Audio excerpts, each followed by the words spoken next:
Hello, Gita बोल रही है? हाँ आप कौन? अखबार तो पढ़ती होगी ना तुम, उसमें एक फोटो छपी है जो तुम्हारी है। मेरे रेप हो गया माँ।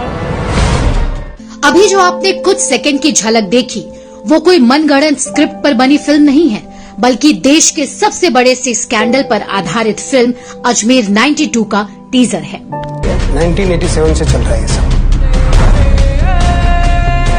250 लड़कियों और उनके परिवार वालों के दर्द और इज्जत का सवाल है। इस फिल्म में क्या है ये तो फिल्म ही बताएगी, लेकिन अजमेर का 1992 का वो रुला देने वाला दर्दनाक कांड सबको जानना चाहिए, सबको देखना चाहिए, जिससे अजमेर दरगाह पर माथा फोड़ने वाले हिंदुओं की आंखें खुले और उस सच्चाई का पता लगे जिसे अब तक या तो छिपाया गया या फिर हिंदुओं का प्रोपोगेंडा करार दे दिया गया। देश को ये मालूम होना चाहिए कि कैसे उस दरगाह से जुड़े लोगों ने एक नहीं, दो नहीं, बल्कि 300 हिंदू बच्चियों को शिकार बनाया और उनकी जिंदगी बर्बाद कर दी। इस कांड में युवा लड़कियों को निशाना बनाया गया। उनके साथ अजमेर दरगाह के चिश्ती बंधुओं ने लंबे समय तक बलात्कार किया और ये तब तक चला जब तक एक स्थानीय अखबार नवज्योति ने कुछ न्यूड तस्वीरें और एक कहानी प्रकाशित न कर दी, जिसमें स्कूली छात्रों को स्थानीय गिरोह द्वारा ब्लैकमेल किए जाने की बात कही गई थी। मीडिया रिपोर्ट के मुताबिक स्थानीय प्रभावशाली पुरुष भी युवा लड़कियों को निशाना बना रहे थे। ये कहना गलत नहीं होगा कि ये आज तक का शायद सबसे बड़ा सुनियोजित रेप कांड है, जिसमें कई सफेदपोश लोग भी शामिल थे। लेकिन हमारी विडंबना देखिए, हमारे देश का कानून उन्हें सजा न दे सका, उन मासूम बच्चियों को न्याय न दे सका। आज 30 साल से भी ज्यादा का समय गुजर गया, लेकिन उन बेटियों को न्याय नहीं मिला। उनमें से कुछ लापता हैं, तो कुछ ने आत्महत्या कर ली और न्याय वो तो मानो रास्ता ही भटक गया।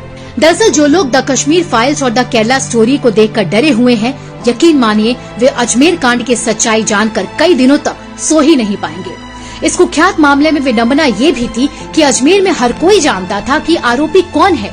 उस समय अजमेर के प्रसिद्ध चिश्ती भाई, जिनका नाम फारूक चिश्ती और नफीस चिश्ती था, वे खुलेआम घूम रहे थे। ये दोनों भाई अजमेर शरीफ दरगाह के खादिम परिवार और उनके दोस्तों के गिरोह से संबंधित थे। इस कांड से शहर सदमे में था। अजमेर कांड की ये कहानी आज भी सिहरन पैदा कर देती है। अक्सर ये हवाला दिया जाता है कि हिंदू भी दरगाह पर जाते हैं, मन्नत का धागा बांधते हैं, लेकिन ये शर्मनाक कांड उन सभी दावों पर एक बड़ा सवाल है। अजमेर कांड में किसी को भी पीड़ित लड़कियों के सही आंकड़ों के बारे में पता नहीं चला। अजमेर में लड़कियों की एक पूरी पीढ़ी को हमारा सिस्टम फेल कर चुका है। कानून को बर्बाद करने का काम न्यायपालिका और कांग्रेस पार्टी द्वारा बखूबी किया गया, जिसे हम शायद भुला भी दें, लेकिन इतिहास कभी नहीं भुला सकता है।